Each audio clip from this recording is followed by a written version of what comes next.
Wow, so amazing. Thank you so much, Coach Caroline. Oh my God. You're This is what welcome. I We'll be back. love. Yes. If you guys will have me back, I mean, I love it here. Absolutely. Oh, thank you. Thank you. We're definitely going to bring you back. Hello, hello, hello. Welcome back to Stamp on with Nikes. Our goal is to inspire, enlighten, and motivate you guys. And my name is Oyenike. And I am Adenike. We have another very special guest with us today. Her name is Coach Caroline. She is a mom of 4.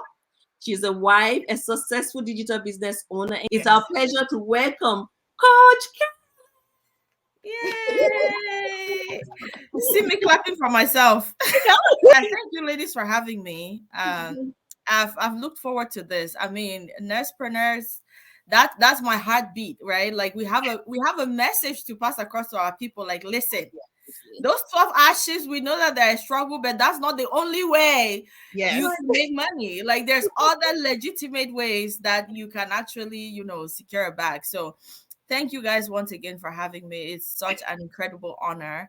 I'm so excited. Like our people, guys, listen. There are other ways out here. It's not about picking up all the extra hours, picking up all the overtime. We all need side hustles. So there's opportunities out here. Yes. Caroline is a mom of 4, like you ladies said. I'm a wife. And I am a registered nurse, a digital business owner and coach. And I'm originally from Cameroon. I live in the US, and I've lived in the US since 2009. And I just got to actually find out, to piggyback to what Nike asked, how I found out about the business. I found out about the business in 2019. No, 2021, not 2019. I had just had my 3rd baby. And while I was pregnant with her, I was working a lot, like way more than anybody with sense in their head should have been working during the peak of COVID season. This was during the peak of COVID, where a lot of people were like, "Oh, I'm scared." Your sister over here was busy working, heavily pregnant, and I still remember the anxiety and the worry that I had every time driving into work. I had other little children at home, so every time I'll be driving into work, I'm like, there was just that fear and that worry of, what if I get this thing? What if I get this thing? I have people at home who are part of the vulnerable population. I myself am part of the vulnerable population with being pregnant, But again, there's that thing of like, when you just have that one source of income, you have that paycheck that you're depending on. Every time you don't go to work, even when you have a legitimate reason to not go to work, like you're not feeling good, maybe a kid is sick or something, you feel guilty. Because you're thinking, that's 12 hours multiplied by how many? I used to calculate my paycheck like that all the time. Multiplied by how much they pay you per hour, right? So I'm like, that's how much that I'm missing out on. But it should not be like that, And at some point, that guilt, it becomes like anxiety. Right. So I will find myself driving to work even when I did not want to go to work.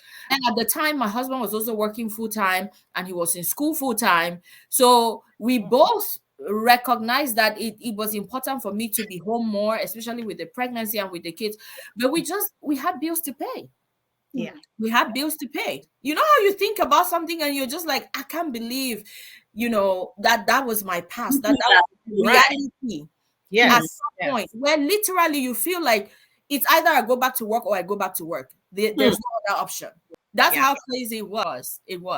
So anyway, so that was that season then that my husband and I had the conversation of, okay, we need another stream of income because we can never go through this again. Right. And you know how they say, if you want something to change, you need to change something. Right. So that was our clarion call to be like, there has to be a change. You guys can't keep repeating the same cycle over and over again. So we agreed on a business. And at some point we had considered maybe opening an African store and all of that, but just the amount of the money that we, based on our research, that it would have taken a total of about $30,000 to open a 3-cent African store. When we found out like the startup cost $30,000, how, So we quickly moved on from that idea. And then plus they told us that we will need to, it's a very hands-on business, right? Like you need to hire at least 2 staff, just starting off, one to serve as the cashier up front, and then the other one at the back to stock and restock and things like that. And then one of the things that they told us that I still remember clearly in my mind was, you need to recognize the fact that, you know, the goods will expire at some point and you can't sell it. You have to throw it away. And I'm like, when you throw it away, who eats up the cost? You, the owner, you have to eat up the cost. So I was even scared to even ask them, okay, so on average, what is your profit like on a monthly basis? Because I'm like, it can't be a whole lot. It can't be a whole lot to where that it will be worth, you know, that stress to me. And then with work and kids and everything, just end up defeating the purpose. So we were like, okay, moving on from traditional business. Clearly, traditional business is not the best way to go during that season in our lives. So we started looking at the option of online businesses. We knew that if you have an online business, you can run it from home, right? And there's an aspect of flexibility that comes with it and all of that. So we came up with a checklist on exactly what we were looking for in an online business. And there were 3 things on our checklist. Number 1, it had to be legitimate. One of the first questions that we will ask was, do you guys pay taxes? Right. And then number 2, it had to be very flexible, because I already told you the way our lives were. Our plates were not only full, our plates were overflowing. So it had to be flexible enough to where we could add it to our already very busy schedules. And then number 3, we had to see that it could potentially be profitable to us, right? So we started looking, and one day, just very randomly, I see a post from my now business coach. And at the time, she and I were friends on Facebook. So I see her make a post one day. And all she says in the post was, if you're a mom, maternity leave, and you're looking for a legitimate business to do from home, DM me. I have something that could be of interest to you. When I tell you, like, have you ever read something and it feels like that person was talking to you? Yeah. Why is she talking to me? So I went to her inbox and she provided me with more information. I was like, I didn't even know something like this existed, you know? So I watched the webinar, and I still remember the webinar that I watched. There was a lady on there. She was also a registered nurse. And she was sharing in the webinar, and she was crying. And she was talking about how, you know, her circumstances changed when she started the business, how things was difficult. It felt again like she was talking to me. Like, it literally was like every step of the way, right? And so I was like, you know what? If this registered nurse, and she was still working as a registered nurse at the time, but she just said she wasn't depending on her nursing income anymore. The lady was like, you know, if I'm not feeling well, I don't have to go to work. I don't have to worry about where will my mortgage come from, where will feeding money come from. I didn't have all of that because I have a business that is working for me in the background. I'm like, that is what I'm looking for. So needless to say, I went ahead and I signed up, and then I got added to the community. Oh my goodness. It's really not the kind of business where you start begging people, come join me or run after people. Not at all. Over here, we don't do that. We attract. Yes. When I understood the business model and I understood the compensation plan, we've seen other business models before. We've seen other online business models, but we've not seen anyone with a compensation plan that is this generous. So within a year of launching the business, my income on a monthly basis, this is not like 1 month you make this and then another. I'm talking about on a monthly basis, right? Had far exceeded what I was making from both my nursing jobs combined. Wow. Both of them. And my husband now was the one that was like, one day I had gone to the mailbox, gathered all of these checks, and we're just opening it and just screaming like crazy people. What is the point of calling something a side hustle, which is bringing in more than your main hustles combined? I'm like, flesh and blood did not reveal. I'm like, you know what? I should just go ahead and quit. Let me quit nursing anyway. You know, because my whole thing was let me just ride this wave before he changes his mind. Let me just. I'm like, yeah. What's the point? Because I was running the business on a part-time basis at that point. There were days when I was like, I just wish I had more time to be able to put into this business, right? And but the fact that it was flexible, I was still able. It was still very profitable for us, even though I was running it on a part-time basis. So when he said that, that was when I was like, you know what? I think this is the time for me to quit. And he goes, absolutely. Like, this has clearly proven consistently to be that other stream of income that we've been looking for. Right, So I went ahead, I quit the first one. I think I quit the first nursing job. I officially launched the business end of April, beginning of May 2021. And then in August, I think it was when I quit the first nursing job. And wow, then around, I think it was February of 2022, I quit the second one. wow. And I have been job free ever since. More Amazing. than a year now, I have not worked as a registered nurse. And let me tell you, I'm not even thinking about it. You don't even miss it. I've paid my dues. Yeah. I have paid my dues. Bedside nursing, I have paid my dues. Yeah. And so I'm not even like thinking about that one. Life is good. God is good. Life has been incredibly amazing. And this business, God has used this business to answer our prayers about, financial independence. And this is our opportunity to possibly change the trajectory of events for our lives. Now, some people are skeptical. There are Mhm. some mothers out there, Yeah, some parents, Can you talk to them, encourage them? absolutely. There's something I always tell people. Every human being needs a healthy dose of skepticism, because if you're that person that just believes any and everything, you just take it hook, line and sinker, you're going to get yourself into a lot of trouble in this life, right? So any prudent human being, any human being that has common sense, needs a healthy dose of skepticism. The problem now becomes when you let the skepticism stop you from possibly taking advantage of opportunities that could, move your life to the next level, right? And that's where it becomes problematic. I was skeptical. I'm sure you ladies at some point too Oh, were a yeah. little bit skeptical. Mhm. Because when you're skeptical, what does that mean? Being skeptical just means that I don't have all of the information to determine whether or not this is for me. That's all that means, right? Because when you now have all of the information, then you can make an informed decision to say, this is for me or this is not for me, Right. right? So I tell people, yeah, be skeptical. You're starting off by being skeptical because you don't have all of that information, but don't stay there.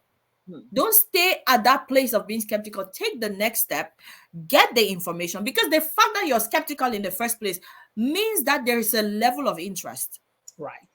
Because I'm not just going to see an opportunity that I don't even care about. It doesn't apply to me, and I'm like, I'm skeptical about that. It doesn't even concern me, right? The only reason I'm going to see an opportunity and be skeptical is if I see that and I'm like, oh, this could be something good, but it just sounds somehow, because I don't have all of the information. Right. But because I'm skeptical, that interest is there. I will take that next step to say, hey, Nike, what is this thing that you guys are talking about? What is this business about? Ask you the questions, and based on the answers that I get, I can go from being skeptical to say, okay, I'm taking the next step. This is for me, or this is not for me. So what I'll advise anybody that is watching that is like, oh, I'm skeptical about this thing, is don't stay at being skeptical. You're doing yourself a disservice. Yes. You're doing yourself a disservice. Reach out to Nikki and just ask. That was what I did, right? When I told you guys that my now business coach, she and I now are friends, and but we started off being just friends on Facebook. We had never chatted before, nothing. But I had to be brave and take that step to get in her inbox. It's just like just walking to a random neighborhood and then knocking on somebody's door. It's akin to that in the online space, right? Right. That you see somebody post about something, you don't know her, they don't know you, then you go into their inbox because it sounded like what I was looking for, even Right. though I was skeptical. So I took that next step, and here I am today, right? So that's what I'm definitely going to advise anybody that is watching. Don't stay at the point of being skeptical, because Right. this really could be that thing Mhm. that you're looking for. This Right. really could be that change that you're looking for. This could be that opportunity. We had been looking for an opportunity like this for years. We just did not know it. Life had to hit us really, really hard, Yes. force us into the corner to Mm. be like, okay, we cannot stay in this situation. We need to find another stream of income. Don't wait for life to teach you some of those lessons. Learn from people like us. Mm. Learn from people that have gone through it and then made decisions to ensure that they never experience something like that again, and set up that second stream of income or multiple streams of income for your family. I always say this: having a single stream of income, especially if you're in the diaspora, if you have a family, even if you're single, even if you're not married and you don't even have a family, set up that multiple streams of income now. When Yes. you eventually have a family, there is so much that you don't have to worry about that some of us had to worry about. You know, Mm. it's a big risk Mm. living in the diaspora or even anywhere in the world, but especially in the diaspora.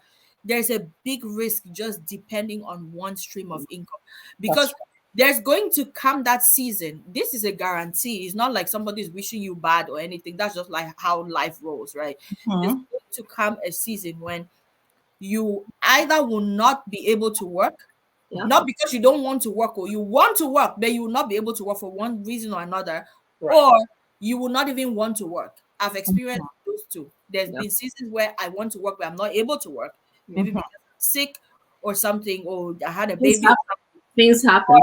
Period. Oh, I yeah. I just don't want to work. There's also been seasons where I'm like, I just need a break.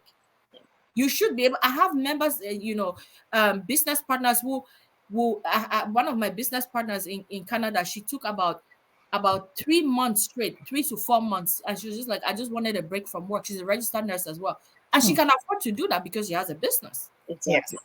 I had another one who took about 6 months off work, Hmm. Hmm. 6 months, and she can afford to do that because you have a business that is running in the background. Hmm. So don't stay at the point of being skeptical. You will never know if the opportunity is for you if you don't take that next step and get all the information. Thank you Yes. so much, guys. Oh my God, this is a lot to take away today. Mhm. This says if you want to find out about profitable business, go to those people that's already successful. Yeah. And that's the only way we can figure out. Even though if you're skeptical, even though you are scared, even though if you tell yourself like, I don't even have $1, how can I do a business? There is a way. When they say there is a will, there is always a way. That's right. It's just a lot to take away today. A lot. We really do hope that you have been motivated, you have been excited, like we enlighten you. And of course, you are so much inspiration flying in your stomach right now. Thank you so much for your presence, for you watching us, and those of you who'll be watching us later on. We do really appreciate your time. Thank you, Coach Caroline. Then until next time, we see you in Stamp Out with Nikes. Stay blessed.